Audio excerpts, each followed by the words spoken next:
The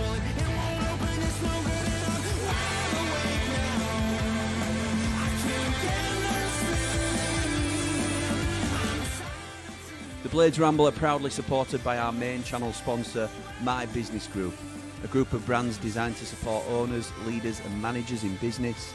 We would not be where we are without the incredible support of John and the team. If you're looking to grow your business, contact mybusinessgroup.co.uk today for more information or follow the link in the description below. And as this is 90 after 90, I want to thank our sponsors, Cosmetic Repair Solutions, an independent award-winning network of vehicle accident repair centres located in Chesterfield, Rotherham, Dinnington, Barnsley and Derby. Visit the website to find out more or get an estimate at cosmeticrepair.co.uk. Blades fans, subscribe to Blades Ramble. Up the Blades.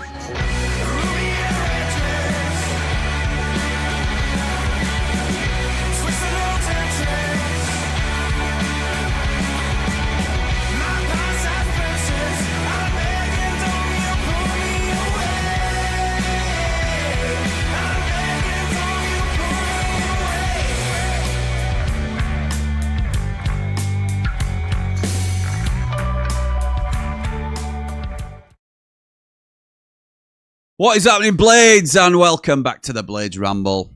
I am, of course, Jimmy, and this is 90 after 90. Up to 90 minutes after 90 minutes of football for Sheffield United. We've been beat again. We've been beaten again, and we were pathetic today. I thought, I have to say, I mean, I don't get any pleasure saying it because I thought we started well. And I don't mean to sort of. I always try and be positive. I try, but I'll always be honest. And I always want to try and sort of squash the sensationalism around what's going on at the club. And the title speaks for itself. We are banging trouble. We are banging trouble here because the minute that Hull scored, we were nowhere near this game. We were the second best throughout. And yeah, people are in comment. We did a live watch along. We did a live watch along, as I'm sure a lot of you will be aware. We've done that just before we've come on for 90 after 90, myself and Jord. And a lot of people are saying we need to go two up top, which I agree with. I agree we need to be two up top. A lot of people blaming, a vocal minority, I would say, but blaming Chris Wilder. A lot of people blaming the players. A lot of people blaming the majority of people blaming the ownership. In usual circumstances, and I'm still there a little bit. What good does that do us? What it does, we're just venting our frustration, aren't we? Which we are more than able to do, more than justified in doing. Some people will say Chris Wilder's not the right man. Some people will say these players aren't good enough or aren't getting to the levels that they need to be, that they've shown that they can be before. A lot of people will say the ownership have made a huge mistake. I think the one thing, if you separate them off a little bit, the ownership, I believe, are largely to blame for this. However, I think they've acknowledged their mistake and I think they've tried to rectify it. I don't know now what they could do any more of than what they've already done. The crime has been committed. And I don't just mean sacking Chris Wilder. I mean whole strategy of how they've managed the club. They've already tried something new. It's not worked. Some would say then panicked and revert to type. Well, fine, because type was working, weren't it? How we were before, it was working. So I'm loath to dig out the ownership any more so than we were when Sayers was here, for example, because they've made the change. They've done what they can to affect it. Yes, it's a huge own goal. They recognise that now, I'm sure. I don't see how blaming, other than venting frustration, which people are more than justified to do, I don't see how that gets us out of the current situation. I don't see how those sort of arguments change what's happening currently. The more pertinent questions are, Chris Wilder, like I think it's a vocal minority, and I think you've got to give him more than 4 games, which is, it's ludicrous, in my opinion, to suggest it, but people know where I sit on this debate anyway. some of the players, that's another huge tangible talking point that you can have. And are they good enough? Or do they have the desire? Do they have the ability? Are they fit enough? And again, that can come back to the manager and the management team. So these are all pertinent questions that you can put into the mix. It might not be whether Chris Wilder's a good enough manager. It might be, can he get these players fit? Can he get them up to the levels that he wants? Can he get the extra 5 or 10% that he's known to get out of players with this group? Or has this group run its course for a lot of them? I'm not sure. Gus Hamer looks an absolute shadow of the player that we've seen. He's always had a tendency to drift out of games and be inconsistent, but he looks a shadow of the player that we've seen in years gone by. Callum Ware tries hard, but there's not really much of an end product. Tyrese Campbell's form has fallen off a cliff. Harrison Burrows looks devoid of any confidence at all. And I thought we did okay until Sidney Peck's another one. A lot of questioning beforehand. Should he even be in the lineup? I thought he did okay today, but okay isn't. That shouldn't be the bar, should it? He were decent today. Well, decent's not good enough, is it? If we want to be, believe it or not, higher up the league and challenging towards the top. Well, we're not. We're banging trouble at the minute. We are banging trouble because the mentality is shot of the team. We're useless. We were useless today. And I hate going in on the team. But 8 losses in 9 speaks for itself, doesn't it? When do these players, and I know people will say I should hold Wilder accountable as well, but when do these players start taking accountability for their own performances as well? Because they've got to step up and pull themselves out of this hole. It's so incredibly disappointing. And it's tough. It's tough to take. You know, they posted something today, and this isn't. I want to separate this point because it's not this is nothing that the players are doing intentionally. But they posted the social media team posted a brilliant pre-game lineup of 11 people that are there for you when you need them: parents, friends, number 3s, I don't know, colleagues, or whatever it might be. And it's basically a tongue-in-cheek sort of, people are always there for you because it's World Mental Health Day. And the amount of people that I know, me included, but obviously I'm okay at the moment, but we'll get so wrapped up in football, and it's their big release at the end of the week. They go with their family, or they go, and they're just not enjoying it at the minute. And it affects them. It affects their mental health. It affects their mood. It affects how they feel. And that's why we get people lashing out at each other in the comments. And we work hard here to keep it a respectful place. And 99% of the time it is. Our mods do a brilliant job. And the commenters themselves, you guys, do an absolutely incredible job of being respectful 99% of the time. But we do get the odd one slipping through now because of the frustration of how it makes you feel. So we can't get fractures as a fan base. We cannot. We can't start going in on everybody, and Wilder needs sacking, the board needs sacking, the players need a complete clear out. But they're still pertinent questions because it is so poor on the pitch at times. It has been previously. I think the performances have got marginally better. I thought today, after Hull scored, I thought we were poor. I think Southampton's probably the best we've played. We need to change something quick. And I'm not necessarily saying personnel, but the mentality needs to shift. These 2 weeks are probably going to be Chris Wilder's toughest test in management, thinking about it, because he has got such a huge job on his hands to turn this ship around. I'm I'm not beyond words, because you know what I'm like, but it's so upsetting, and so it sort of knocks all stuffing out of you, doesn't it? And as Blades, a lot of us just want to be able to go and enjoy football, and if we get beat, we get beat, but we go down fighting, don't we? That's always been the Blades way. Well, we're not even showing much of a fight at the minute, are we? There don't seem like much of a plan. And you can circle that back to the manager, but I think 4 games is too early when you're seeing signs of life. Ruben Sayer's got, 6 games? Maybe, he got 6 5 or 6 games, there were no signs of life in Sheffield United. Everybody, I think, was on the same page with Ruben Sayers going. It's just, where do we go from here?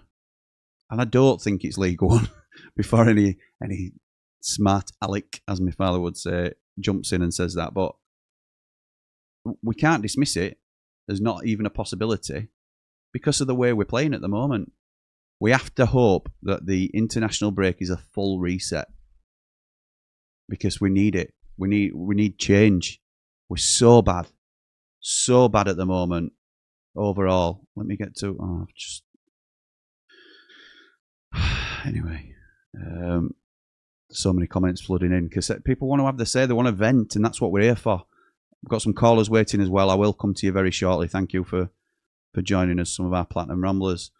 But Justin starts off saying 100% banging trouble. The worry for me is that we're in a relegation battle. You actually have to battle. We have nobody to go to war with. Absolutely dreadful today. Up the Blades, up the Ramble. There were no desire today, and that's what's unforgivable for me. There were no one showing for it. No one saying I want it. No one saying give it me. I'll take the bull by the horns and I will make something happen. None of that. Nobody really can hold it. I thought Sam McCallum, one of our better players today, and he's not a starter, and he's not a starter for a reason. But he was putting more effort in than the majority of the side today. I thought Tanganga were poor. I thought Ben Mee was poor. I thought McGuinness was poor. I thought it's, and it don't give us any pleasure in going up and down a team like that, does it? Unlucky Jimmy says, Rick, I feel your pain. We've been there, just have to hope the players have the will to pick themselves up, as you have the best man for the job in Wilder, up the Ramble, up the Blades, marching on together. Thank you, mate. Rob says, we're in trouble, struggling, what to say, other than Ings should have took the pen. So deflated, pal. Rob, I get this point. I think this is another one that's very easy to say in hindsight. And look, when we're awarded the penalty, I'm thinking to myself, and I might have even said it on stream, it's got to be Danny Ings. It's got to be Danny Ings. And then I'm thinking, does he maybe give it to Cannon for a confidence boost? But then when Burrows steps up to take it, you think, well, actually, he's been taking our pens and he's done well. And he's scored. And so if he's not missed a pen and he's a good set piece taker anyway, as we know, that were a poor penalty. But I think it's very easy now to say in hindsight it shouldn't have been Burrows. I think going forward, now you've every reason to say we should change it. It's the opportunity to change it, isn't it, now that somebody's missed, if you prefer somebody else? I think they're going to be talking to Wilder here, so I'm going to see if I can listen. Yeah.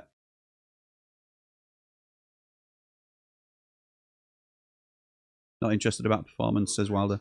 We're here to win.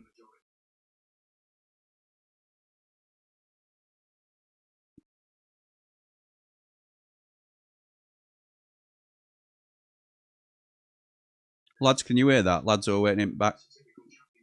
Can you hear it? Sound. Thank you.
Saying that basically players didn't do their bit, did they? Saying we lost it in our changing room.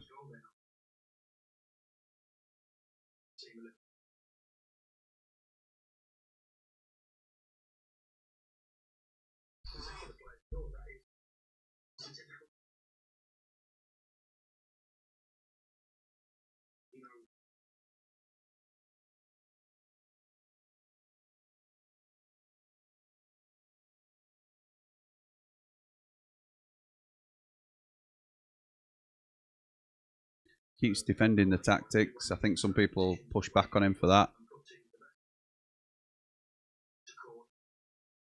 We're not putting teams to bed, he's saying. It's not a tactical issue.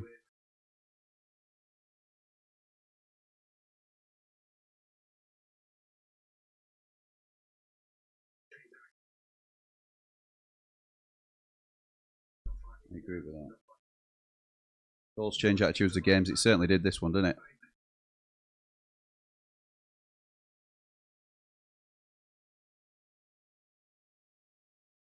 Calling for patience. Players need to give their heads a shake. I'm not going to rub their heads.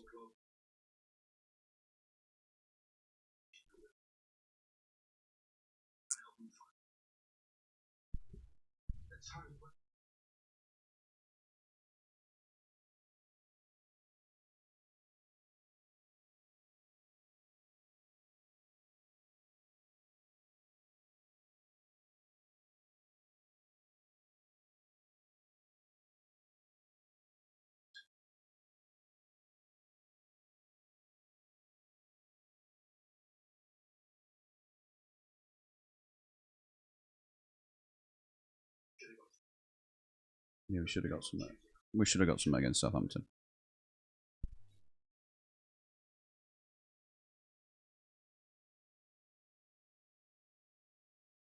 So that were interesting from Wilder. Not a total shock in what he had to say, but he's basically gone in on the players for not being able to finish the dinner. So and he's right there. And he's saying it's not the tactics. We're getting into the right positions and we're just not finishing teams off. He says we've had 4 or 5 chances to do that. We've hit the post.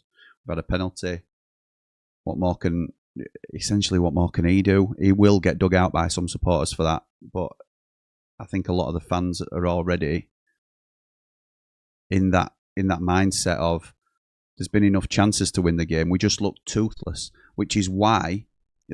So we're not converting the chances. We're not looking like we can score the goals, which is why we're calling for 2 up front, 2 strikers to have another go. So that is then calling the tactics in to say, can we be more attack-minded and have 2 strikers up, Chris? That's what we're going for.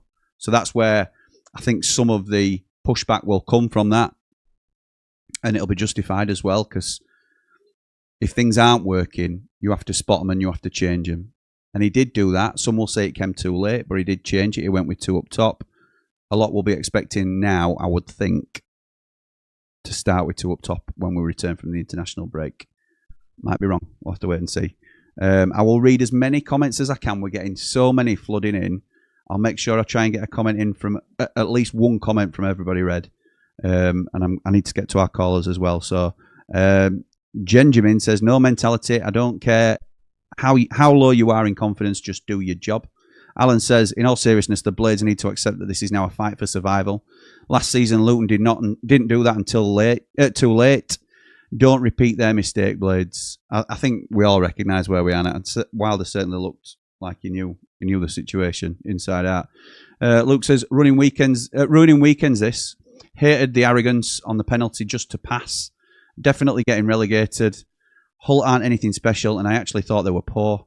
Wilder has a job on his hands. UXR Mines says, Burnley fan here, just reminds me of how important to all 3 clubs last season was to get promoted last year. Yeah, that's fair, mate. Ronnie says, the team didn't play badly in the second half. We were just shot shy. Have faith, the signs are promising.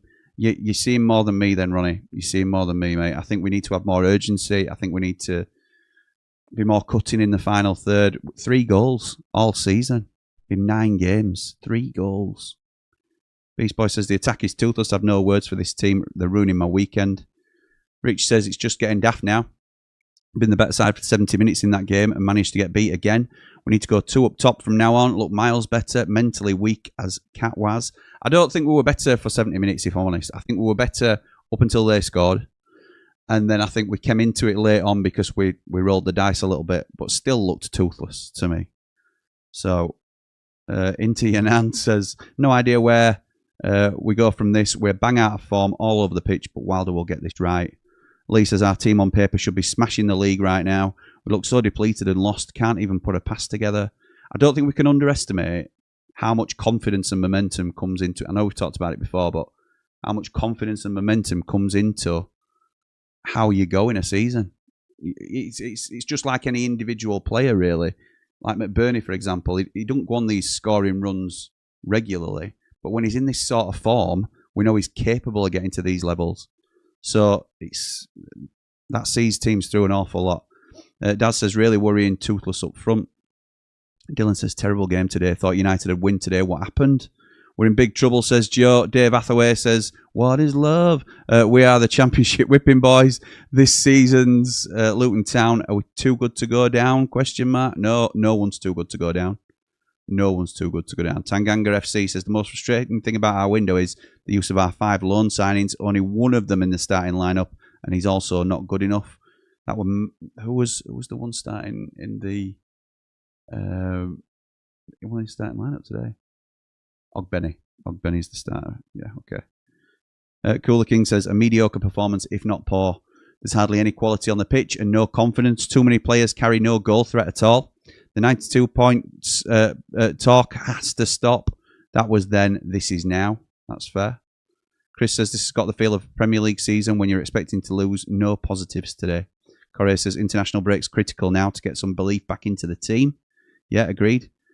Matos and McCallum had a good game today. I think McCallum certainly did. I didn't think Matos did bad either. I think that's probably a fair shout. Not many more we can pull out of that, though, is there? Tom says, well, Jim, same old, same old. Best part of the game was watching you and Mr. Motson, closely followed by the full-time whistle. We're in big, big trouble. Thank you, mate. J Bell says, pathetic performance. No desire to score a goal. Ogbenny, not for me, shows nothing at any point in the game. Jack says, worst defence in the league, and we've not laid a glove on him. 2 shots on target, and one of them's a pen. After our Southampton game, that's really disappointing. Robbie says, on the bright side, we still get a Sheffield derby next season. Up all the rambles and hype. Joe says, playing aside with McBurney and Egan in it amplifies how unlike a true Blades 11 our current crop is. Absolutely no grit or fight in any of them. We're in big trouble. Matty says, this is the first time I've been truly concerned. I'm hoping Wilder's post-match will somehow make me feel even slightly hopeful, but I've no idea how he could do that or what he'd say at this point. Well, we just heard it now, haven't we, pal? Isaac says, one of the worst defences in League One, clean sheet in 25 home. One of the worst defences in the league, 1 clean sheet in 25 home games, and then we come along. Yeah, absolutely. Mark says, I did see where CW was intending to go with the players during the international break. Shirecliffe to put some serious hard work in is just about right after watching us against Hull this afternoon. Dylan said, Tyrese Campbell leaves Stoke to go to the Prem and he's heading for League One. Let's all laugh at Campbell. Thanks, Dylan. I assume the Stoke fan. Bean says, as soon as we go a goal down, we're done. I think fans will start to turn on the players now. We're so toothless, it's untrue. Set pieces are the worst in England. We don't look fit. We're doomed. Paul says, didn't deserve anything from the game. Hull are shocking and we couldn't break them down. Why is Burrows taking penalties? Hull never came out of their own half. Not one shot on target. Pathetic. Up the Blades, up the Ramble. David says, this is why fans wanted Wilder replacing. Is that Rhodesy? Surely that's not Rhodesy saying that. Must be a different Dave Rhodes. Must be. Ed says, something needs to change. It's clearly not working. We're one up top and we keep doing the same things and getting the same results. First time in a long time. I'm looking forward to an international break. And Khan says, we're in massive trouble. Anyone who thinks otherwise is looking at it with red and white eyes. I agree. On that note, I'm going to bring our first caller in. It's the man in black. This guy's done. How's it going, pal? Oh, welcome there. Yeah, I'm good, mate. How are you? Yeah, hiding. Good, pal. Hiding a bit like some players were today, mate. Hiding. Yeah, I know. I thought I'd take a leaf out of their book. Mate. How are you feeling after watching that, mate? Josh, you're the most disheartened I've been since Wilder took over, to be honest with you. But that's to be expected, I guess. I thought we'd win today. I really did. I didn't think we'd have a drama at all, getting something from the game at least. And I thought when we get the penalty, I thought, yeah, this is it. And I agree with your point on Burrows. Why wouldn't you let Burrows take it? You know what I mean? It's easy to say now not to, isn't it? Yeah, exactly. If he bangs it in, nobody's saying anything. Yeah. He's not. He doesn't miss penalties normally, so why not? But I do think going forward, if Danny Ings is on the pitch, I think Danny Ings needs to be the penalty taker. Yeah, I think that's a fair shout. But, Josh, yeah, Hull didn't really cause us that many dramas. They really didn't. I think for the goal, forget what goes on in the box. We've allowed Callum O'Hare and McCallum, and I'll be honest, I think that's McCallum's only letdown for the whole game. I thought he was really good today. Yeah, he had a bit of energy about him, was trying to get about the pitch, was trying to make things happen. So fair play to McCallum, but I don't think he closes the ball down quick enough. Or O'Hare, so it's him and O'Hare who go out to that. So that's a bit going for the goal. They get a bit lucky though. That ball's going sky high. Gets a deflection off his hand as well, to be honest with you. So I don't think it would have been a penalty, by the way. No. It's an own goal, though, isn't it? I think. I don't know whether it's officially been classed as an own goal, but it's going like you say, high and wide. Yeah, it's going high up. And other than that, they have a couple more chances when McBurney gets through. Cooper makes a good save, but we had the better chances. You look at our XG, you look at our touches in the box, but we always get to that last third, and I just don't see anything happening. I'm sat there watching the game, and I'm thinking, I'm not getting excited. Thinking, we've got a chance here. That's the point. We've got into good positions, and Jord was saying from 20-25 minutes out, we're not going to score today. We're not going to score. Because it doesn't ever look like we're going to have that enough in that final third to get it over the line. And that's the most disappointing thing about it, is that we're getting into strong positions, and we don't seem to believe that we can score. Or we certainly don't. We're not getting excited by it, are we? No, we're definitely not. And I don't think we load. It's too slow. We don't load the box. And I probably agree with Wilder's point. I don't think it, and people will totally disagree with me here. I don't totally disagree with the formation today or anything. I don't, because it gives us the option to go in two up front if we needed to, like we did today. I don't necessarily disagree with not playing two up front straight away. What I do disagree with is still going with, and I know times have changed, but playing these two, Peck and Mateos, in that position together, I don't think that works. The question is, who do you play there instead of? If Davis, let's be honest, Davis is not match fit enough to go and do a game on Tuesday night for 60, 70 minutes and then do the same again today.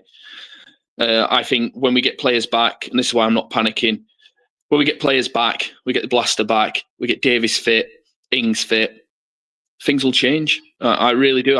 I'm not worried. People are saying, "Oh, we're definitely getting relegated. We're definitely getting relegated." I get that's a bit of opinion. We're not getting relegated. I don't think we're getting relegated, but I think we've got to respect the position that we're in and the other teams around us, in so much as nobody's too good to go down. And I think, although it's too early to talk about we will be relegated, I think we've got to acknowledge that we're in and amongst it at the bottom, and we have to claw our way out of this.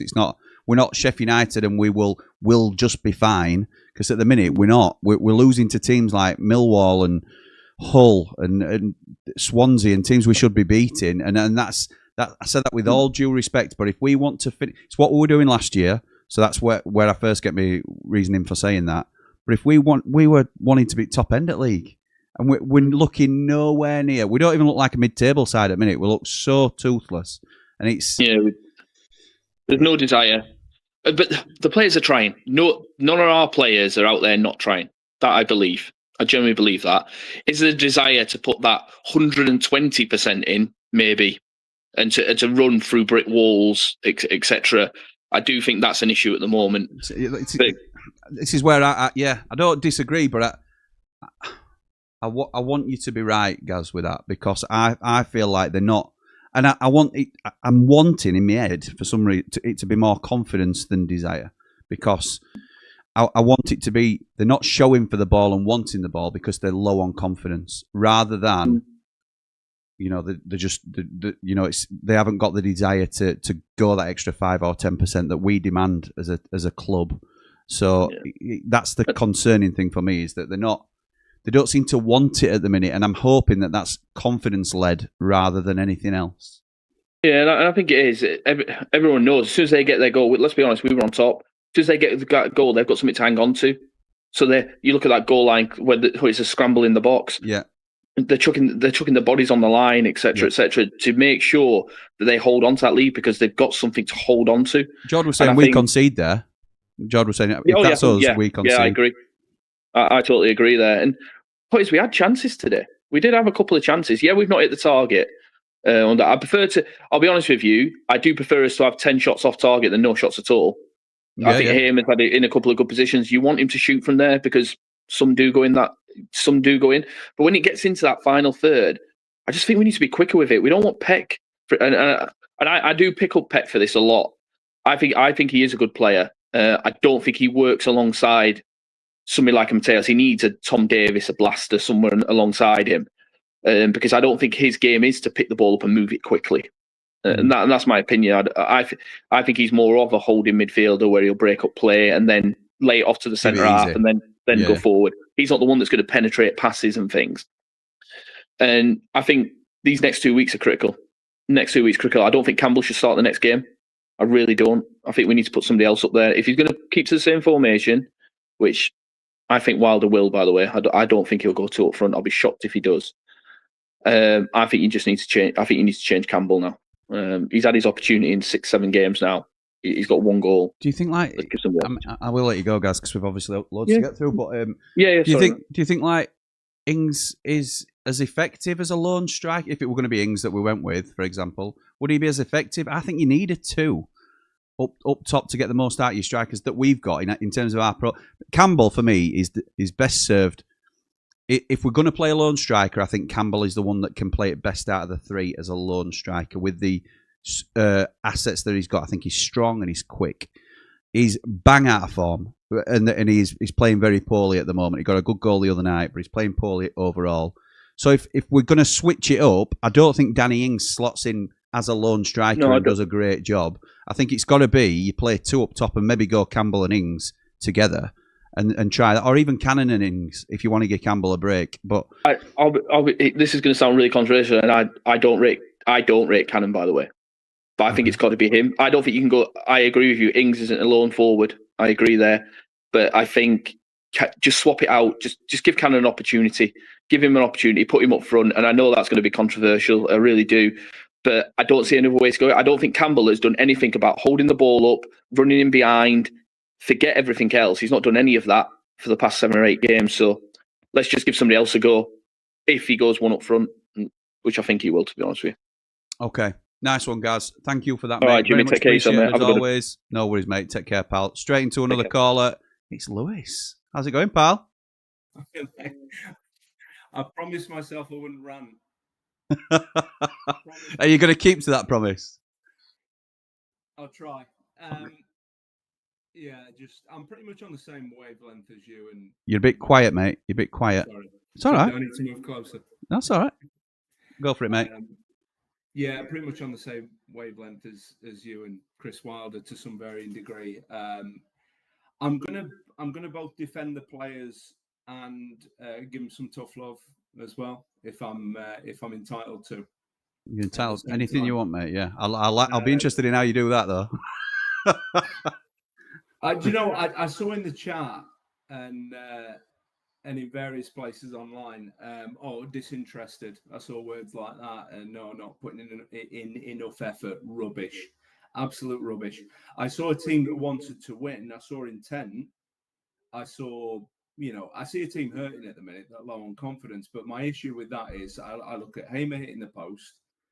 Yeah, Campbell's got to square it to Ings. Yeah. We've got a scramble in the box. Someone's got to take responsibility to bury that and smash it in the back of the net. We've got a penalty miss. It's a lack of conviction. Yes, a lack of confidence, a lack of conviction, but grow a pair. Come on. We desperately need a result, and no one's stepping up. And I'm sorry, it's on the players now for me. And people are going to say, you love Chris Wilder, and you're gonna agree with Chris Wilder, and you're gonna agree with Jimmy. Yeah, I am in this situation because I know my own mind. I spoke to 3 people that you know from the Plats as well, off the chat after the game, who would back this up, and I said exactly the same thing. This is a lack of conviction. Confidence goes with that. We're not in a confident winning cycle, but it's the players have got to find it from within them. They've got to. I mean, what do we do now? Do we let Wilder go and bring in a new manager? What's that going to do? It's crazy talk, isn't it?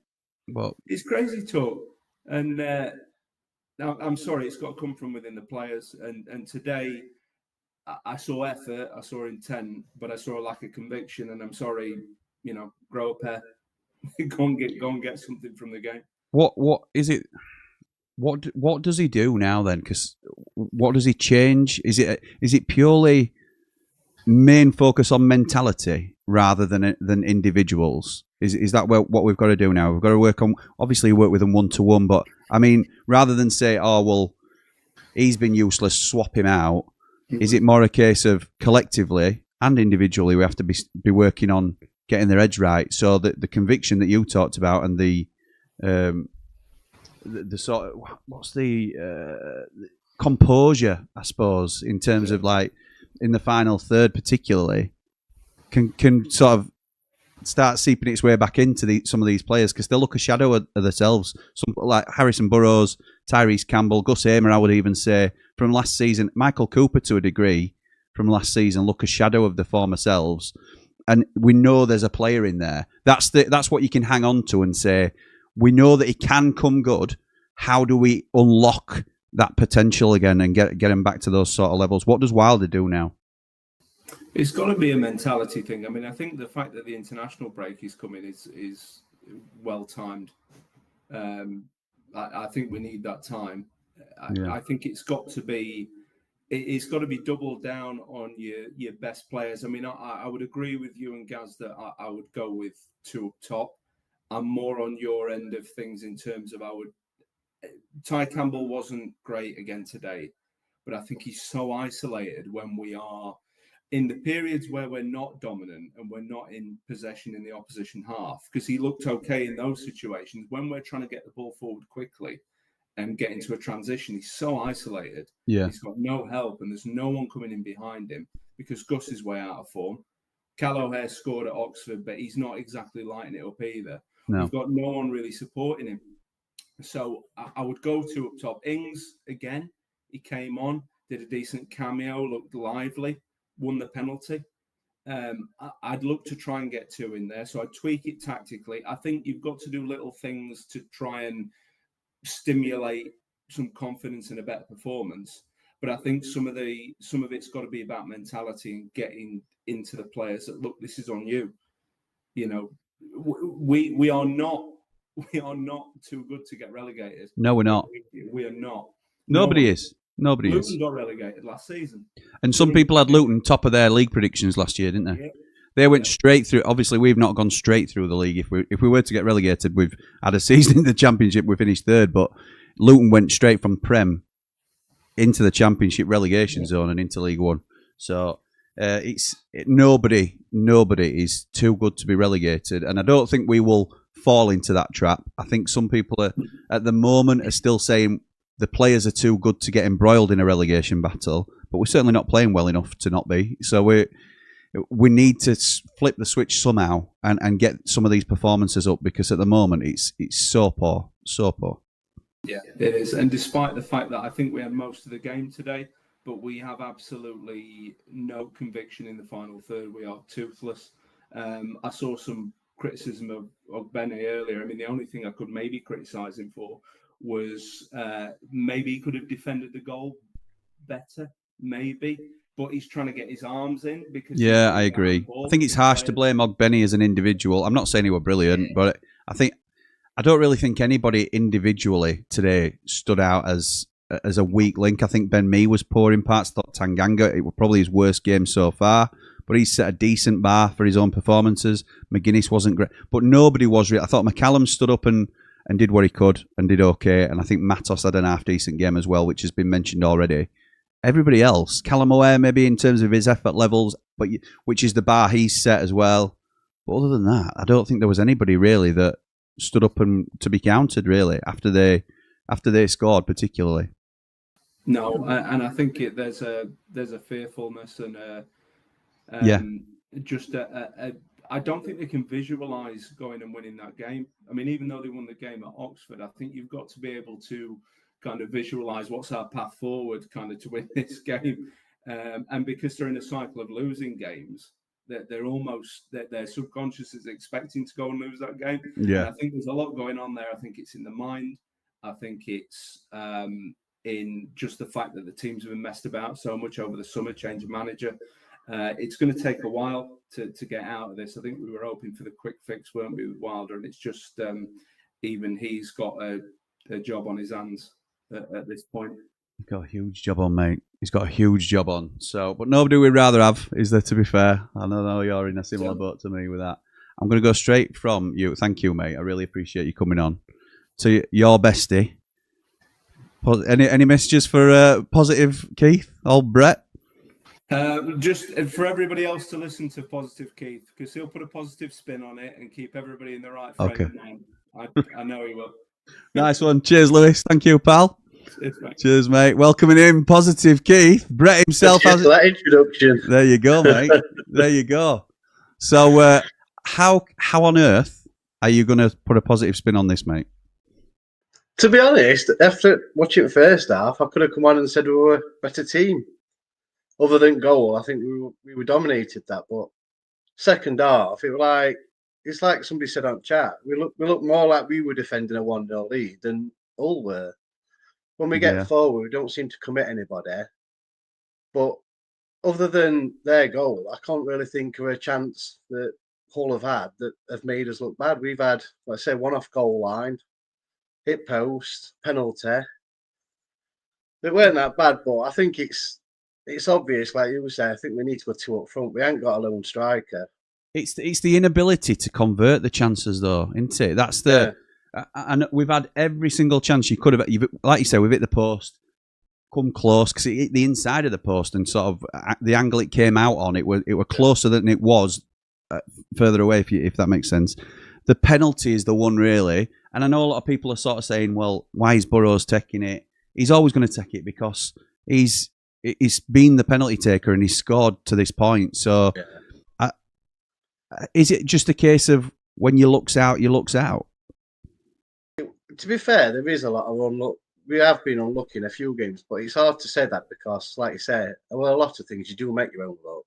Yeah, you do have to get into those positions, and you have to play to.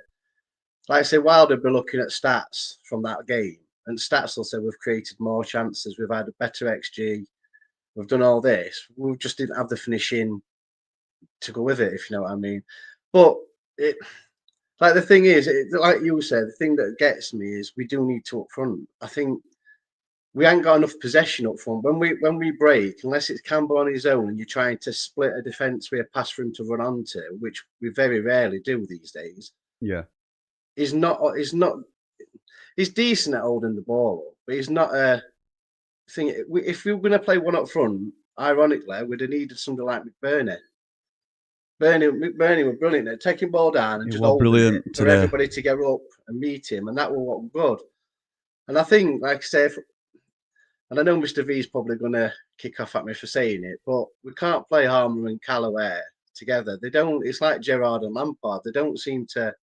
They should work, and they're both good players, but so why does I'm playing devil's a little bit, but why would Hamer get in over Cal at the minute?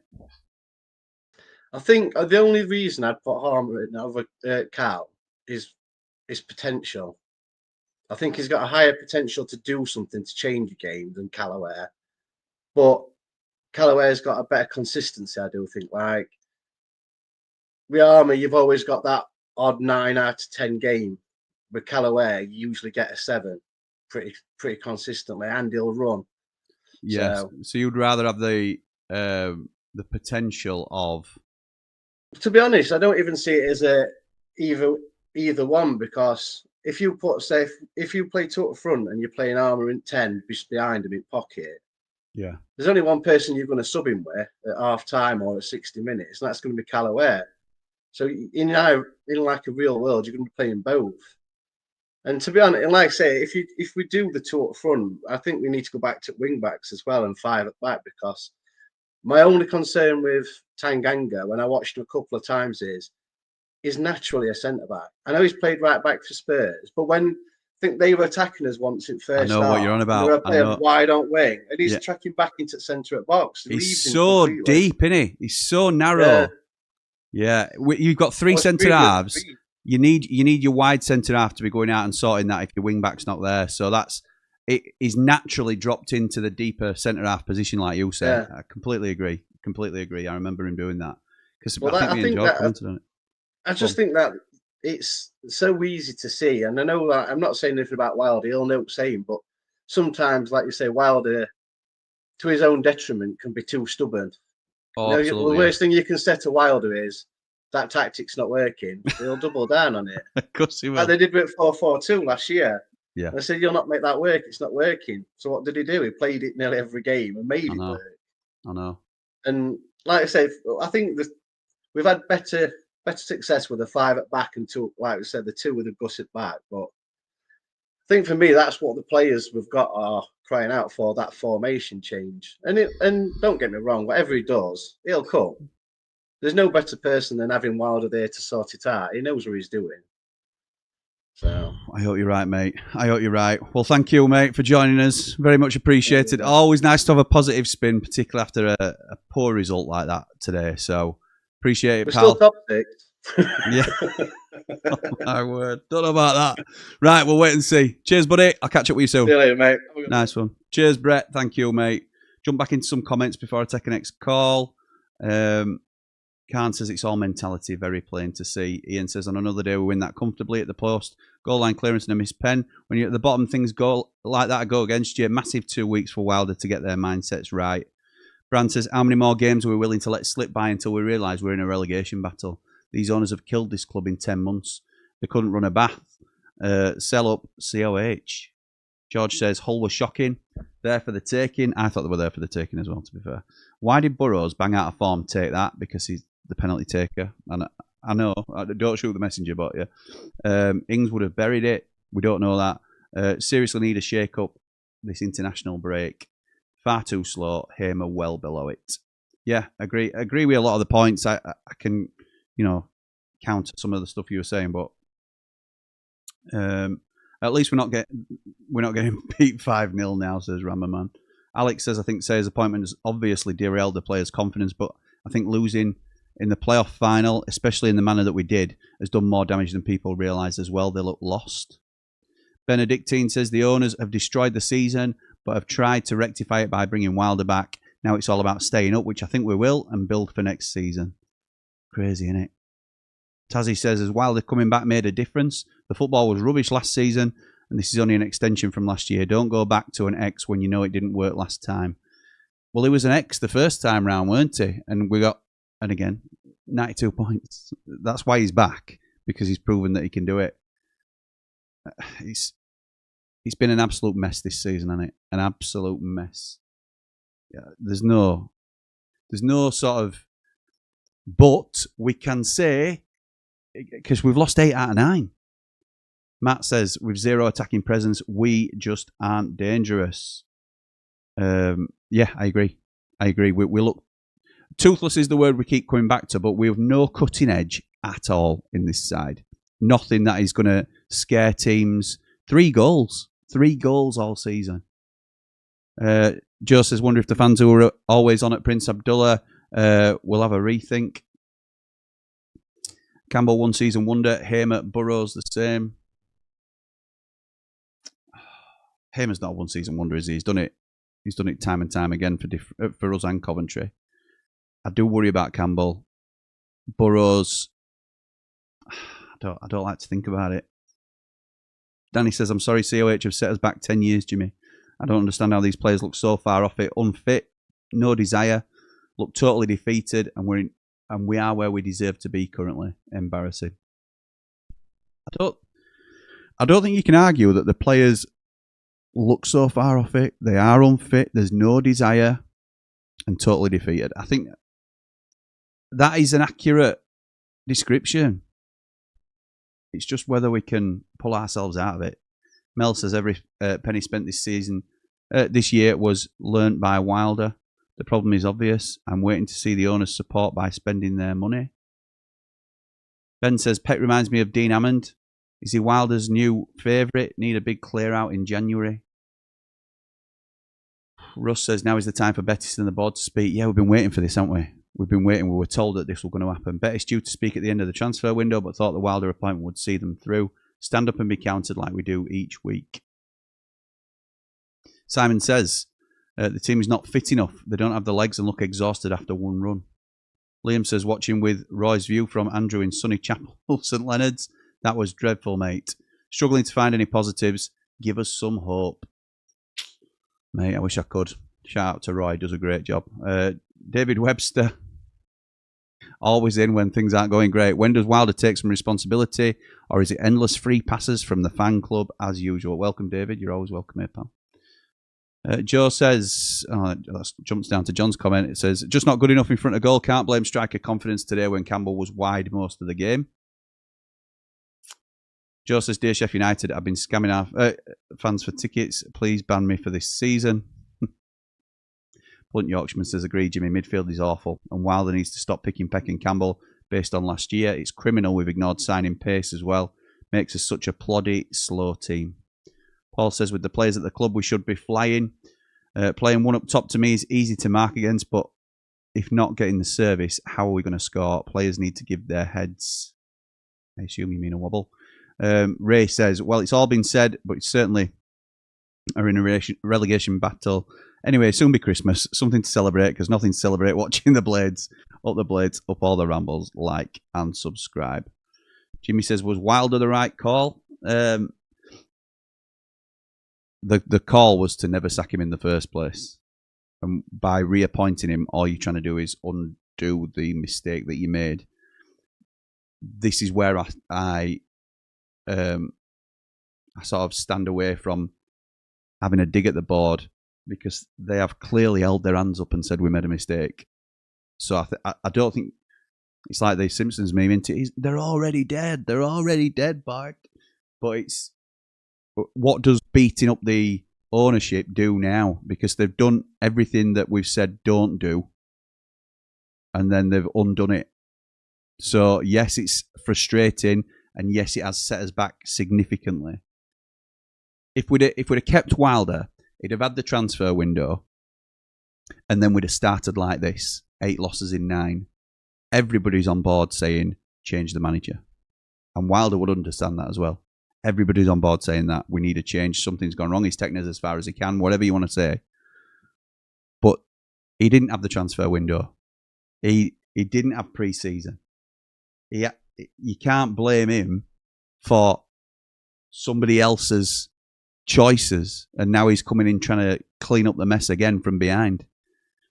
I just think I think you've got to give him time. Sam says, Jim, the team is good enough. They showed that last season. I know we've lost Vinny and Anel, but there's still a lot of talent there. There's clearly something wrong in the camp. I would agree in terms of Tanganga's an upgrade on Anel, or at least equivalent, I would say. Vinny Souza's the huge loss in the team, but he didn't play every game last season. We won games without Vinny Souza last year, but he's a huge loss in the middle. Chef Jim says, no end product at all. Can only direct... Hang on a sec, because... I can see you, Mark Meldrew. I've lost my thing then. No end product at all. Can only direct my frustration at the board for all of this. And that's fine. It's fine. David says, mental health day. Don't watch us and you'll be fine. Chirac's back in the chat as Jaffet, the captain Tanganga, so I'm not going to read that out, pal. Paul says, a wobble and wake. I'll give their heads a wobble and wake up before it's too late. Sean says, Burrows for the pen should have been Ings all day long.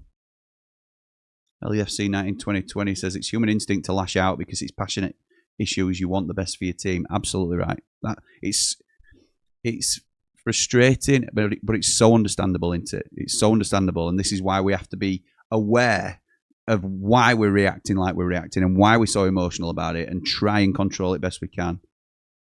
Just no one says we're in a relegation fight. We just are. Yeah, we are. We are currently. Luke says, anyone trying to stick up for the owners, saying they brought in players at the end of the window, but they'd already ruined the season before that. Seamus Meany says it's just demoralising to watch, especially from Oz, staying up late. Yeah, I do feel for you doing that, pal. No fight, says David. Banging trouble. Very worried as we always go down with a whimper. Yeah, we do. We do. We're not fighting, are we? There's no desire in the game. John says, I think that during the next international break, we should play a couple of primary schools to build up our confidence, assuming that we'll beat them. Martin says, my team losing always ruins my weekend. That's just how I feel, but I will still be supporting my team in 10 years' time, no matter who the manager is or the owners are. Absolutely right, Martin. We've signed up, haven't we, for life. We can't do anything about it, I'm afraid. Ian says, you're right about the football being an escape from reality. My family has gone through hell the last 4 years. The blades aren't helping my head at all. Sorry to hear that, pal. Hope you're doing okay. We will jump in some calls, I think, there. Waiting very patiently is Dave Morwood. How's it going, pal? You okay? Mate, if I'd have come on here when the final whistle blew, I would have ranted. You and me both, mate. I'm trying. No confidence, no passion, no desire. There's not, is there? There's not, though, is there? But then, I've done what I always say in the chat. Give yourself 10 minutes. You know, calm yourself down. Breathe, yeah. Yeah, and see what it's like. You say about playing 2 up front. Yeah. I don't think we'd score if we played 9 up front, mate, at the moment. That bad? Yeah, it's that bad. But I'm still confident that we'll turn this around. You know, we will definitely turn this around. What gives you that? The next 2 weeks in this international break are going to be... What gives you that confidence, David? Because of the players that are in the team who at the moment aren't performing to the level we know they can. And the man that stands in that little square on the touchline there. Yeah, yeah, I know. I'm with you there. The gaffer. What does he need to do, though? What does he need to do? Well, we've said about playing 2 up top, but in his press, after the game, like he said, there's nothing wrong with the tactics, which leads me to believe that he's not going to go with 2 up front. And probably, like Gaz said, you know, give Cannon a go on his own then. Wow. Which is, you know, controversial, but at the moment, definitely Campbell's not doing anything.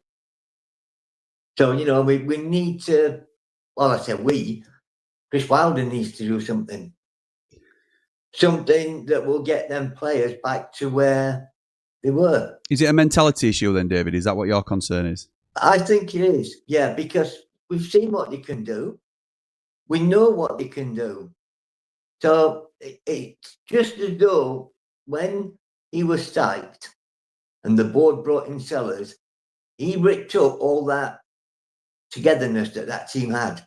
Yeah. There were always a group that looked good, even from Wilder's first team with all the old players. You know, that group was a group of players that would run through brick walls for people.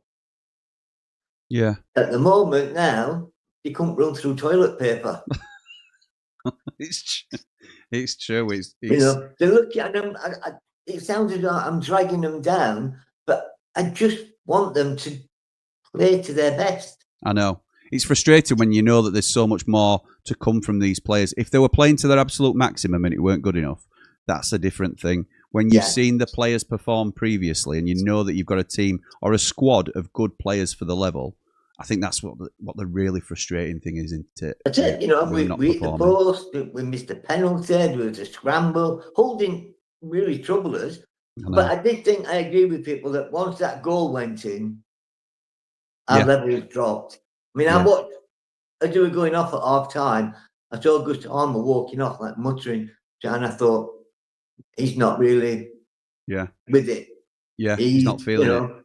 Yeah, mentality's gone. But, you know, I mean, We'll come back.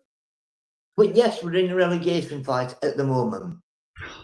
Yeah. But, you know, like I said, I mean, the thing is, in these 2 weeks that we've got off now, you know, is this the 2 weeks that Chrissy Wilder brings in that ex-Leeds player that your dad likes to give him a... I don't know. I don't know. Pat Bamford. Yeah, you know, it's... But I'd be surprised because he was talking about thinning out the squad rather than he was. bringing in more bodies. But if he thinks that's where we need to improve, then maybe. But you'd think we would, if we're bringing in another striker, a fourth striker, that would mean 2 up top, surely. It's got to be, man. It's got to be. You know, I mean, I'll not keep you now. I'll go and let somebody else. No, it's always great to speak to you, pal. You know, it's always great. I've got a few waiting. The only thing that cheered me up today was that massive pitch invasion at Sheffield 6. Oh, yeah, that huge one there, yeah. I think I counted 5. Yeah. Oh, well, that's one more than I counted then. So, yeah, that's good. That's one good. of them might have been a coach. I don't know. Yeah, there's always something to smile about, I suppose, isn't there, Dave? Nice one, pal. If not, mate, weekend would be ruined, wouldn't it? Very true, mate. You know, so... Good stuff. Yeah. Right then, mate. We'll leave you to it. Thank you very much for calling in, and I'll catch up with you soon. Upwards and be positive all the time. Top man. All right, mate. Cheers, Dave. See you soon. Ramble. Nice one. Straight into another call with Jamie Dumpling. All right. Very good, thank you. Kieran Zitkawi as well into the workshop blade. Hello, pal. It's like you're like Jamie Dumpling's hand at triple point, that. Yeah. Well. That one of the best moments. Go on, mate. What are your 2 thoughts on today then? On your way back from game, aren't you? We didn't take chances. We had a chance. We had the goal scramble, the penalty, and the post.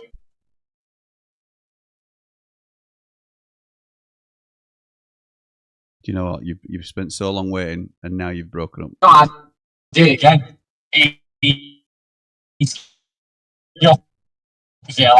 Oh, Jamie. Season. Jamie, I love you, mate, but you're going, pal. You're going. See if you can connect again, and we'll try and get you back on. Not really. Can hear you in little patchy bits. So I'm going to jump straight back in to. All right, we'll see you in a bit. Mark Meldrew. Hey up, pal. How you going, mate? Yeah, beautiful, mate. Another defeat, 8 in 9. We've gone from. I know, mate. We've gone from Brett to Victor Meldrew because don't tell me he came on and were positive.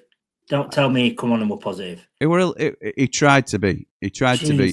No, but you've got it. Some people want to pull positives out. The fact that we've missed a penalty and. There's been a goal mouth scramble. We've hit the post. I understand all that. People wanting to be positive. And I don't want to dissuade people from doing that. But I'm more your way today, mate. And I'm more like, we are really in bother here because we might be getting into odd position where we can get a shot away and hit the post. We're not finishing teams off. We haven't got that killer instinct that we need to get out of this plight at the minute because we're in. Anyway, mate, you tell me what you think. So, something I just wanted to touch on is, I mean, I heard after the game today, sort of Sky mentioned it. Coventry City, they've scored 27 goals in 9 games. That's beat the record, what the Championship was, by 4 goals. It was 23 after 9 games. They've beat it. We've got 3. They've gone Hillsborough and scored 5. I just don't see... listen, call me negative, call me what you want. I'm not bothered. I just don't see you can look at what is being put out on that pitch. I don't think it's tactical. I don't think it's formation that's killing us. I think we've got a team that's inexperienced. Forget Ben Mee, Danny Ings. They're not going to play enough games for us probably across season. We've got a team that's inexperienced. There's no fight. There's no desire. There's nothing. We go 1-0 down, and you just think that's the problem. That's it. It's not for me. It's not the experience. It's the mentality. It's the mentality. It's a mentality to try and win a game of football. Yeah. And people can moan about Wilder, and they can say, "Yeah, it's not got a great deal better since he come in. Performance level has naturally probably gone up. as you'd expect with a new manager, but we've still lost 3 out of 4. It's not good enough. No. And I think a lot of it's down to players. I think certain players aren't playing to the level they can play at. I mean, today, like, amount of times we play like O'Hare and Campbell, and we just pump it into air. I know. And then Benny gets it out wide, and you look and you think, right then, we got flooded box. I've sort of caught a lot of Coventry Wednesday game this afternoon, and Coventry scored a goal. They had 8 men in box. Well, look at Hull's goal. They had 4 men in box, and we had 3, and scrambling to get a 4th back in.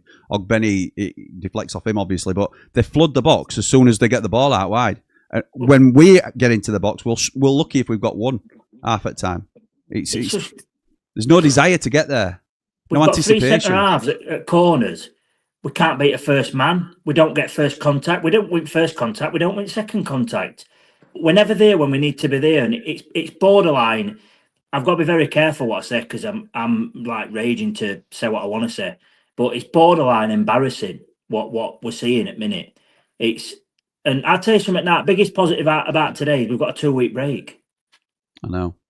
That's biggest positive, and that's how I feel currently. It's really bad at minute, and I don't see how it turns around. To be honest, I mean, for me, I think it sums it up. And this sounds, I don't mean it to be disrespectful to him, but the fact that Sam McCallum were probably our best player today, I think is a sad indictment on everybody else on the pitch, really, for us. Because and I don't mean that to be a dig at Sam McCallum, but in our best 11, everybody playing well, he don't get in. So how can he be the one that's got more desire than players that should? Ty Campbell should be chomping at bit to get another after Tuesday night, because he can sort of get himself back on the horse and start going again and maybe find a bit of form. I thought it was same sort of levels that we've seen previously this season from Ty. I know he ran channel a little bit, but it's so disappointing to see some of these players drop off a cliff in terms of form and confidence. And how do they get him back, Mark? That's the concern. How do they get him back? My worry is, like you've just said there, players like sort of falling off a cliff. It's not 1 or 2, it's 7, 8, 9. It's that bad. And like, look, I were on your sort of level with Michael Cooper last year, were arguably one of the best keepers in the league. Yeah. He's not had a lot to do today. And to be honest, that's like I've said to my brother, I watched it at his house. They weren't very good. I didn't think they were much better than us. No. But they just seem to have a bit of a plan. We're so slow to build up, and I think we're an easy team to play against. It's almost like, right, you get in a shape and that's it. You'll nullify us because we're not going forward. As long as you're compact and you flood you tight defensively, we're not getting through. Exactly. Play a low block. That's it. Job done. And goal goes in. I mean, I'm with this on penalty. I don't think, if you look at Burrows' record, I don't think he purposely brought him on to take that penalty. He's brought him on to probably just change where we were playing or whatever. He were always going to take that penalty. If you're going to take a penalty like that, you've got to lift it. You can't play it on the floor because it's keeper's easiest area to try and save it. Yeah, agreed. And I didn't fancy him when he stepped up. I didn't, honestly. But it's a penalty taken by a player with no confidence, isn't it? It was taken like a player with no confidence. And anybody who's got a doubt about why he takes penalties, go and have a look at his record when he were at Peterborough. Yeah, exactly. He took them all. So it's all right saying that. It's like you said, Jimmy, hindsight's a wonderful thing, innit? And we can moan about it now, but if he'd slot start, like he slotted one at Bristol, and if Danny Ings steps up, mate, and it's the bar or it goes over, they'll be saying, why ain't Harrison Burrows taking it? Because he's a penalty taker. Yeah, that's what I mean. You can't win, can you? No, you can't, and that's human nature. Because you want to blame somebody, you want a reason for why things aren't going our way, and this is why some people point at the manager and stuff like that. And I just think, I get it. And if Chris Wilder, like I said, if he'd have been in charge from start at season and he'd had all pre-season in it, we're his transfer window, and we're sat bottom at league on 3 points, I'm probably with you. Change the manager. It's killed us, hasn't it? That's killed us. That change completely killed us. I weren't there like clambering for him to leave. If they wanted to go in a different direction, that's up to them. But if you've got to back your manager early enough, which they didn't do. They didn't back him enough. They left it too late. They brought somebody in who, let's be honest, he kept all up and he did an half decent job with Reading, but top end championship where we were at the time, he weren't at that level, and you can't. Like Wilder's alluded to himself, it's such a big job to turn it round, and I just think we need to, as a fan base, we've got to realise now that we need to lower his expectations. And we are where we are, and we're in a dogfight. Yeah, we are. We're 3 adrift now. I don't know about what other scores are happening at the minute, but it's just really bad. And I don't know what we do to change it. I really don't. Because I think all we'll get is 2 weeks' time. We'll get, we've worked hard on training pitch, and it'll just be the same again. Yeah, I know. Okay, mate, I'm going to let you go. Any final comments you want to make? Any light at the end of the tunnel that you can see going into this Watford game after international break? What is it you wanted to see from them? Score a goal would be handy, wouldn't it? You know what I mean? I'll just say one thing. Biggest positive about today is I'm having a takeaway, so that's me. What are you having? Kebab, I think. Oh, yeah, kebab. Any takeaway in the world and you go for a kebab, you've got to be an Indian, surely. I need cheering up, Jim. I've just sat through 90 minutes of that. It would absolutely dross. All right, mate. Well, I'll leave you to your kebab then. Have a good one, mate. And I'm going to go straight into another one. Take care, pal. Ta-da, mate. You too. It's Will. Hello, you all right? Good, thank you, mate. How are you? Yeah, not bad, thank you. Good to finally get on. Mate, long time since you've been on. Long time. A lot of people probably won't recognise you because it's been that long. So, yeah, thank you. Will is one of our mods, for those that are a long-time Platinum Rambler, supporter of the channel. Great to have you on, pal. Talk to me. Talk some sense into me, mate. Why am I overreacting to this result today? Why is this the one that's pushed me over the edge and I need to give me head a wobble and everything's going to be all right? Tell me it's going to be all right, Will. I'm not sure I'm the man for that. I might have been 5 minutes ago, but then Mark Meldrew's absolutely rammed me into the ground as well. And I agreed with every word he said as well. That's the problem, isn't it? I know, mate. I know. So it's a tricky one. What does he need to do? Obviously, today we're poor. I don't know if you've any comments on game today, what you want to say about game today. I don't want to skip over that if that's the case. But I need to know what you think he needs to do to change what's happening. We need a transfer window, I think. It feels too much like that last season in Prem where everybody just were off it. But to be doing that at the level below with players who got 92 points at this level the last season, it's rough. They're good enough, aren't they? That's the thing. In the Premier League, when you're getting tonked every week and you know that you're probably the worst team on paper, it's one that you just have to take on chin and say this is an awful season and we'll have to rebuild and hope that it don't damage the team long term as we rebuild next year when we go down. This time, we have got the tools at our disposal that we know can do a job at the level. I'm not saying, we should be winning the league or anything like that, but we should certainly be challenging for a top 6 spot. And we are awful. Not just bad, we are awful. And it's the mentality that's the huge concern with this. Some of them players, Gus Armour, Ben Mee had more impact on left wing than he did today. And he was best player in the league last season. McCallum, he probably shouldn't even be second choice centre-back. First half, he did nothing. And then he had 30 minutes in the second half where he's only one getting ball, running at anybody. And he's meant to be second choice left back. It's hard. Tyrese Campbell, we must have swapped him with someone, and that's just someone who looks a bit like him. The attitude's wrong. I thought Wilder might. It's hard because when Wilder came in, you're thinking, well, he's got easiest job in football. All he has to do is be better than absolutely worst possible. Yeah. But he's being held accountable. If he never went. I don't think half of them players are playing today, and he's now being judged to that. So it's a tricky one. I think we've just got to scrape to January and see where we are, haven't we? Yeah, I don't think we've got a choice, have we? Is it that bad? We've just got to grin and bear it till Jan, or do you think this international break he goes in and he's got a chance to get into the ribs, and we might see 1 or 2 new faces in the side, or something different when we might come back to 2 up top?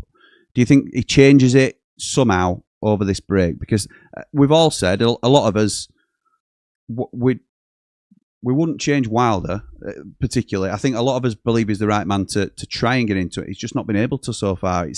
Seems to be that deep rooted. So what does he have to do over these 2 weeks, mate? I don't think he fancies him. Samare, we were screaming for him.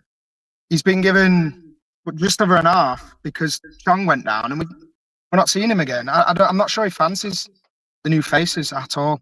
Well, he had to pick between Matos and Samari, didn't he? And then Samari's come on. Matos has come on for Samari, who he chose Samari first. Brought Matos on. I thought Matos did okay when he came on, but then as soon as Tom Davies is fit, Tom Davies is straight inside and played well, to be fair. And then he's had to go Matos today because Davies couldn't start the game, I assume, with a fitness concern. So Samari now looks to be on the outs and stuff like that. Louis Barry, he doesn't fancy Louis Barry, clearly. So Tom Cannon wasn't the first striker he brought on today. It's tough, isn't it? Because we've got squad depth. It just doesn't look like he's happy with the quality of the squad. But the problem is like Mark just said, there's about 8 who are completely off it, and then the fringe players. And so far this season, I think genuinely believe there's only McCallum who could maybe say, "Well, I'd give it a go." Yeah. I mean, would you start Burrows or McCallum next match? Burrows has come on, missed a penalty, had no impact. I think McCallum looked lively. I think if you go in left wing back rather than left back, I'd probably start McCallum. Yeah, I would. I think you've got to reward positive performance, and I don't think McCallum were brilliant today by any means. I think he had, like Gaz said on the first call, I think he could have closed down quicker for their goal. And I don't think he was solely to blame, but I think him and O'Hare have to close the man down and try and stop the cross quicker. That's a complaint I've got about a lot of our fullbacks, by the way, not just McCallum. But I think other than that, he's the only one putting himself about on the pitch, really, at certain times. So I think you've got to reward effort and commitment, particularly when we're so low on those, what he calls non-negotiables. So we've seen nothing like what Chris Wilder. You could tell how peeved he were in that post-match interview. His face was like thunder because he doesn't think he's got the minimum levels out of the players. Can he get them back, mate? That's what I want to know. But if there's anybody who's going to get this lot playing in a red and white shirt, it's him, isn't it? Love that. But I don't see it, to be honest. I mean, who've we got first game back? Watford at home. I've not even dared look. It's Watford at home. Well, it's a perfect one, isn't it, really, to be honest? It doesn't get much better than that in this league. You'd say that, but, you know, it's Sheffield United we're talking about, isn't it? They're thinking that about us, though, aren't they? I know. Yeah, it's a perfect game to come back to. Yeah. Yeah, it is. So, mate, come on then. So. Anything else you want to say before I let you go? The hardest thing about it all is seeing Dave Morwood so upset. Watching him week in, week out, always being so positive, and he's coming on now and he looks... I know. It's sad. We need to start winning just for him alone. Yeah, agreed. He got one pasty out of it, and he's been downhill ever since, hasn't it? So, I know, yeah. Well, thank you.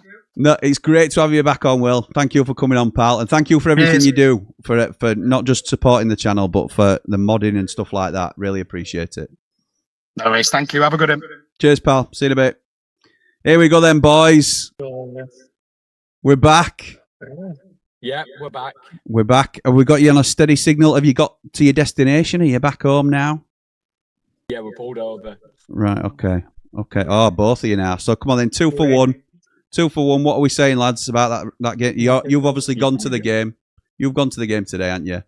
What are your thoughts initially then about the performance, boys? The only way I can put it into words is it's like having a dog with no teeth.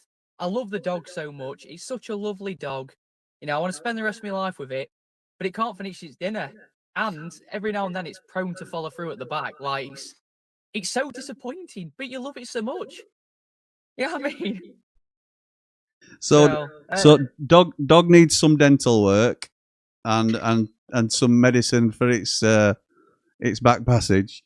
But how does so while we're doing all these metaphors and different ways of doing it, how does Wilder change what is happening to this side? Because clearly the mentality, we're getting into the right positions, and we've hit the post. We've got a penalty today, which I think, you know, it was a penalty, but it's a chance that you get to come back into the game out of nowhere right at the end. There's been a goalmouth scramble and stuff like that, but we cannot seem to get it over the line and convert our chances into goals. What does Wilder need to do to adjust this mentality, boys? As you said earlier, he's not had the window and he's not had the pre-season, so he's only had.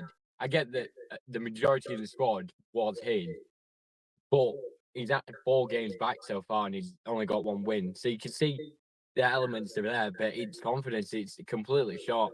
So really, going back to the dog analogy, he needs a new dog, new players in. He needs to get out some of the players that aren't getting in, like Bindon and potentially Barry, maybe even, which say it's harsh, but you got to be cutthroat at the minute with a potential relegation scrap that we may be in. I'm getting some better players potentially. A Sousa replacement, another striker, them types that. But we can't do that for 3 months though, Jay. We can't, but that's the situation we're in. But he's got to make it. The problem is, and you're right. I'm not saying you're wrong in terms of we need an upgrade on certain positions and players, but for now he has to go with the squad that he's got. So how does he get the maximum out of a squad that's so it's different to what he's had normally, in so much as he's had to make average players to an above average or an exceptional level. I think now he's probably got, for the level, above average players that are playing below average, and he's got to pull those players up to some sort of familiarity where we know they can be. How does he turn it around? I think he needs to be a bit more cutthroat with team selection. Make sure he not picks his favourites, but picks the players that are doing best. So for today, I think Sam McCallum did himself really proud. I was really impressed with his performance. Agreed. But I've got a sinking feeling for Watford. We're going to see Burrows back into the team. So I think if players are playing well, stick with them players. Like, I know we love Campbell. I know he scored a lot last season. But if he's not firing and we're going with a lone striker, try Ings up front. Or just try something a bit different if people aren't working. You think same with Sidney Peck? Because a lot of people were saying that Sidney's getting in and he's undroppable at minute. Is that what you're feeling? Yeah, I mean, for me, Sidney Peck's still a youth player. Last season, he came in on a needs-must basis because Arblaster got injured. And we thought, well, he can do the job. He did the job last season. But I don't think he can. I think he can come on second half and do a job or be on the covering role, but I don't think he's strong enough to start. Do you think there's a chance we've set the bar too high with some of these players because of the way that they played last season? So like Tyrese Campbell, for example, he's our top scorer last year, comes in, had very little expectation on him, and then he outperforms what we thought he could deliver for us. So we're all massively on the Ty Campbell's brilliant, he's best striker we've got, and he was last season, rightly so. Sidney Peck came in, completely unexpected that he'd be able to hang at first team level. I won't say he excelled, but he did really well to sort of hang at that level, looked like he belonged in the Championship, was going to be a high potential player. Now, they've both stagnated a little bit, if not dropped in their levels, particularly Campbell. It's more noticeable in Campbell because you measure him on the goals, but has he set the bar too high for himself? Are we expecting a 15-goal-a-season striker when really he probably middles out on a 10, particularly if he's on his own up top with no real support and not many chances into him? You know, he might be better in a 2. He might need more support. He might need balls into feet more than balls in the air or whatever it might be. So are we expecting a little bit too much of some of these players, maybe? Yeah, I mean, you look at Burrows and you say overall during last season, he was really good, but like he petered out and dropped off a bit during the middle part of the season, came back again during the end part of the season. Yeah. But a lot of these players, it's 1, pressure, 2, confidence, and 3, pressure on themselves, not just from the fan base, where they'll be thinking, right, I've got to get to this level. And they might not be able to hack it. Sidney Peck, as Kieran said, he's a youth player. He's not being used to this kind of pressure, this many games, and he's probably dropping him. And Campbell, again, he's not had the service, so it's taken down on him, and then it's just dropping him. So he's expecting maybe too much of him. I mean, when he came in, we were on a free, expecting nothing of him pretty much, and he had a few months to get up to speed. I think he only came in at probably October time-ish. But yeah, he came in after that window. It's a combination of everything where everyone just needs to lower their expectations, realise where we are, and go again. And I think we need this international window now. Okay, boys. Anything else you want to say before I let you go? I think, for me, I think Harmon needs to go to bench. I don't think he's offering enough at the minute. I think last season he was fantastic, and don't get me wrong, he is a really good player. But I think we're still picking him based on that. I think we should go to 1 number 10, and I think it should be aware because I think he's putting so much more into the game than Harmer is at the minute. Jamie Dumpling trying to be a bit of a meme here by staring into the back of your head. I think, what? It's a huge call, Kieran. It's a huge call. There will be some that agree with you because I've seen the comments. So it's not a completely wild thing to say that, oh my God, a Sheffield United player who's not playing well could be dropped. It's just he seems to hold this special status, doesn't he? Because we know what he can do if he makes it click. It's not clicking for him or anybody really at the moment this season. So fair dues. In fairness, he hit the post today and he got an assist in the last game. So is he playing bad? Yeah. That's a good point. It's a good talking point. Thank you, gentlemen. Very much appreciated. Look forward to your ramble on the road from this game, and we'll catch up with you soon. Cheers. See you later. Cheers, boys. Thank you, lads. Right, let's jump into the final comments from... I can hear them too after they go off, so I've just had to mute them again. I know you can't, but I can. Let's get some final comments before we wrap this up then, because... Okay, that was when I were on the interview. Aussie Blade says, again, opposition managers getting scared. Exactly what happened second half with Hull's manager. Shows the potential if we convert, but time and time again, coming off second, dimming confidence, up the Blades, up the Ramble. Harry says, New Burrows was going to miss as soon as he stepped up. Why are we picking him to take penalties with his current form? I think people are... And I understand this element of it. People are leaning towards his current form being the reason he shouldn't take it rather than his penalty take. And I think that's more relevant than, oh, well, Danny Ings is on the pitch. He is our penalty taker. So that is why he took the pen. And I'm not surprised that he took the pen. Where do we go from here? Really poor again. Gutted, says Dean. It were poor. It were poor. We go into international break, mate, and we try and regroup and go again. It's not easier said than done, though, isn't it? Easier said than done. Thought we were the best team today, says Ricky Giles. Chris says Peck's too slow. Hamer's final ball is non-existent. Benny's not taking his man on. No players getting in the box. I'm fuming as we don't deserve this. I'm lucky I didn't go today.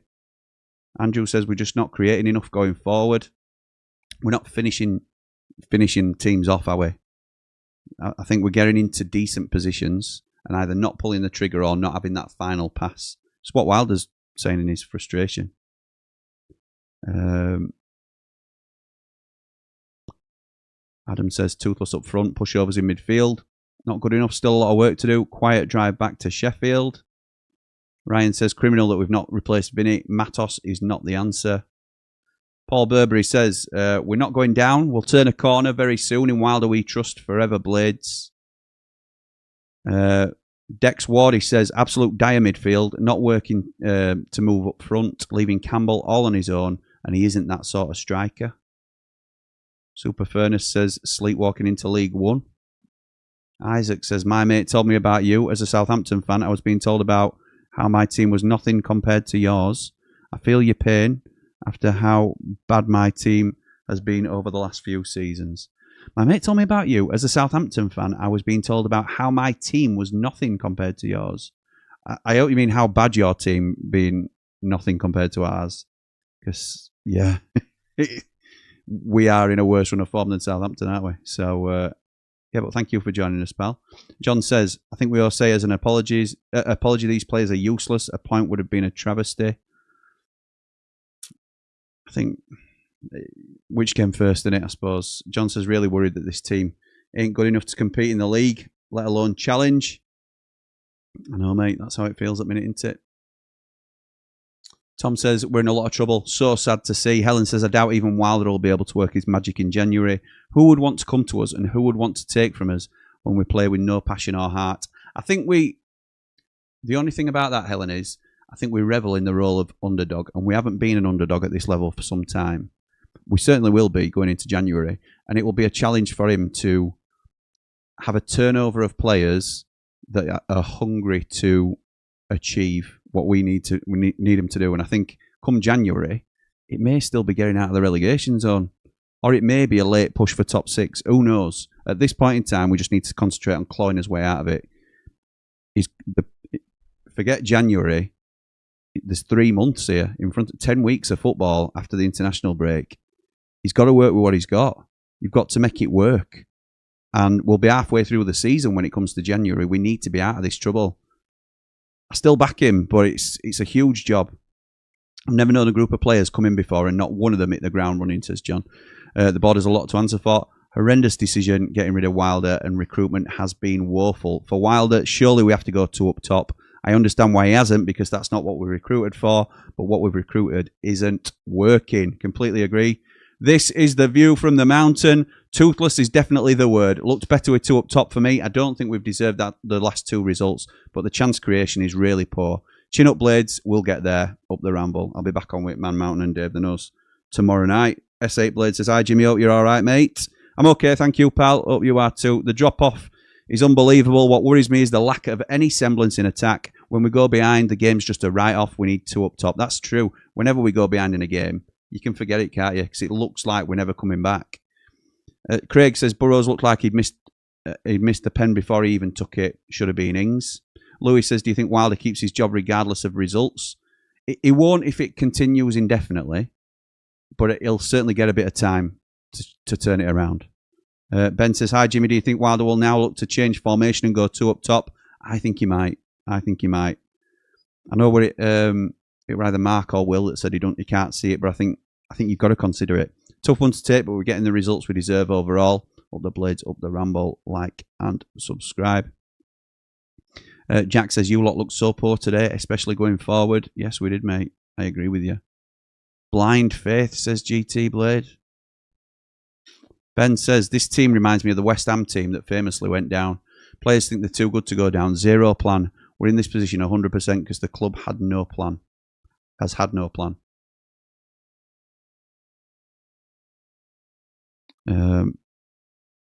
Chris says, hope my comments weren't meant as a dig at you. Just honestly can't see what's different, but on we go, I guess, up the Ramble. Don't worry, mate. Listen, you can completely disagree with Wilder coming back. You're entitled to that opinion. It's just that I think there's a way of saying it, for one, but you're entitled to have a different opinion, pal. No worries. And you're basically saying there's been no difference since Wilder came back to what Sayers were doing, and I thought it was Sayers that were the problem, and I understand that rhetoric, but I cannot understand what's happened to these players. I can't understand it. Losing against Charlton at home, getting hammered by Bristol City at home, says Gaz. I know. Mark says, McGuinness was terrific today. Last-ditch saving blocks. I didn't think he were terrific. I thought he were okay. Poor at times, to be honest, positionally. But you're right. There are some things that it's easy to forget. Cooper did all right with a couple of saves as well. And sometimes, Mark, and I have to sort of concede to this, when you're on a downer about your club, you can only see some negative aspects of it. I want to be able to see more positives like that. So thank you for picking that up. Ben says it was if it was any other team who had started the season like this, would all be in agreement that they have a big chance of being relegated. So why are we any different? We need to get in gear ASAP. Alessandro says, look, it's 4 better performances with Wilder. We should be looking at 5 to 8 points. On another day, it would have been 3-1 to us. It'll take time. I'd like to see a 3-5-2 with Cannon and Ings up top. Andy says, I don't see why people think we'll suddenly improve. No positives again today. Only way he's down currently. Johnny says, if it's 40 plus points to stay up, we already need more than a point a game. John says, when we get players back, what players? Well, who's not available currently? Chong. Arblaster's the big one. Arblaster's the big player to come back. But other than that, you're waiting for January and you can't. You've got to work with what you've got. P&J Touring says, hi Jimmy, not sure where you go now. CW can only work with who he has until Jan. Hopefully brings in players you need and he wants. I think you'll be fine. Up the Ramble, marching on together. James says, I don't want to see any more training videos of the players flicking each other's ears or messing about with the sprinklers before kickoff. Andre Brooks. And no more jogging with the ball, running only. John says, hey Jimmy, during the international break, let's play against a couple of primary school teams and just to build our confidence, assuming we'll win. I think you put that before, pal, but yeah, thank you. Sean Morrison says 100. Don't know what that's in relation to, pal. Brand says goal scorers should be taking pens when you're in the position that we're in. I'm still miles behind on catching up, so I will do what I can. John says, on a more positive note, 11 points off the playoffs with 37 to go. I am now into overtime, so I will get through these as quick as I can. Chris says, Wilder brought us down from the Premier with a couple of wins. Nobody employ Wilder after he left United. He gets a job at one club, Sheffield United. Hamer will be gone at Christmas. I don't necessarily disagree. If Gus's shot that hit the post goes in, we would have demolished poor Hull. We just need a bit of luck, just like Hull's goal today. I think sometimes you make your own luck, though, Tom. That's the only thing I would say. I think they flooded the box with players for their goal. They had one decent chance all game, and they made it count. Fraser says, overreaction at the performance by lots. Need to be more clinical up front, yes, but more solid overall. Not threatened at all defensively. Goals in the last 2 games wouldn't have gone in last year. And 2, luck's not falling for them in increased fitness, and balls needed more than anything. Wilder's hands tied from a squad perspective.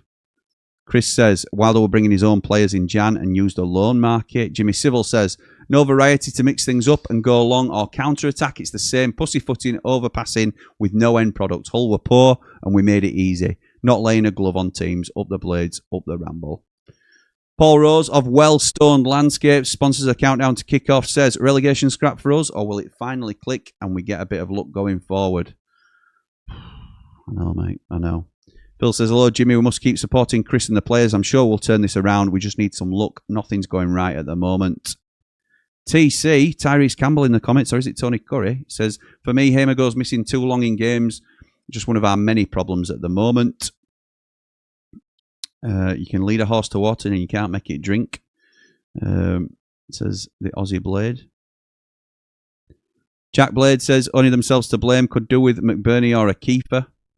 William Footy Lover says, we were unlucky today not to get even a point from the game. We need to keep positive. There's plenty of games still to go. I'm sure Wilder will turn it around. Love the Rambles and love United. Thank you, mate. David Vinter says, just got back off the cruise. Depressing coming home to this result. International break comes at a good time. Need 2 up top and 5 at the back. Keep the faith. Up the Blades, up all the Rambles. Don't disagree, pal. Don't disagree. Paul says, never looked like scoring today. Time for the players to take a look in the mirror and stand up and be countered. Dave says, at present our strikers are too static. No movement, but all the players need a good kick up the backside and fighting for the team shirt. Agree. Kim says, if players' wages were performance-based, we'd be at the top of the league. Or would we be at the top of the league? They'd be skint, I think, Kim, is what would be happening. Pablo says, I've no confidence in this squad. I have a feeling Wilder will be stubborn and will play Campbell on his own again against Watford with no goal threat, no creativity and aren't a threat at set pieces. Matty says, why did Burrows take the pen when Ings was on the pitch? I think we've covered that, pal, to be honest. Joe says, I bet Oxford are so annoyed. Yeah. How come we couldn't beat these losers? CPTD says, definitely banging trouble. Lost against a poor side today. Can't score against a poor defence. Going down, I reckon. Cooler King says, I don't think you can have it both ways. On one hand, repeating the 92 points thing, and on the other, wonder whether we're expecting too much from the players. Fair. Luton vibes, says Bourne Leeds. Danny Boy says, who would have thought, Jimmy, we would be in a relegation battle this season with the squad that we've got? I think Unitedites need to realise promotion's not going to happen this season and not lose Hamer and Co in Jan. And we'll lose Hamer and Co in Jan. Gary says, this is on Betis and the board. I don't think many will agree, to be honest. Will disagree, sorry. Matthew says the tactics are the cause of the lack of confidence. Play 2 up front and watch us kick on. I hope you're right, pal. Apologies that I've skipped over so many comments, but hopefully I've made sure I've read at least one comment from everybody. We're at nearly an hour and 40 now, so we're nearly 100 after 90. So I want to say thank you to everybody for joining me tonight. It's been, or this afternoon, it's not easy. It's not easy following United, and it's not easy talking about United for so long afterwards. But I do find it quite therapeutic. We're all frustrated at the minute. We all want us to be doing better. We should be doing better. We should. And it's not an arrogant thing to say that.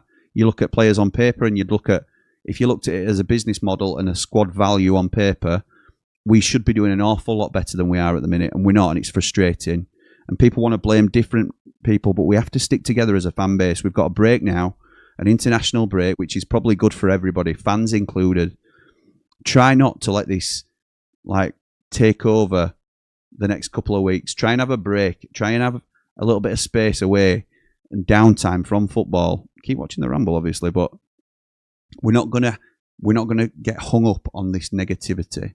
We're gonna try and be positive going into the international break and coming out and facing Watford, where we should be rejuvenated. Come Watford, undoubtedly we'll all be raring to go, and I hope that's the position that we're in. I want to say thank you to everybody that's come on tonight and supported us with calls. Thank you to everybody that's commented. But for now, come on, you red and white wizards. We'll stick with them whatever happens, won't we?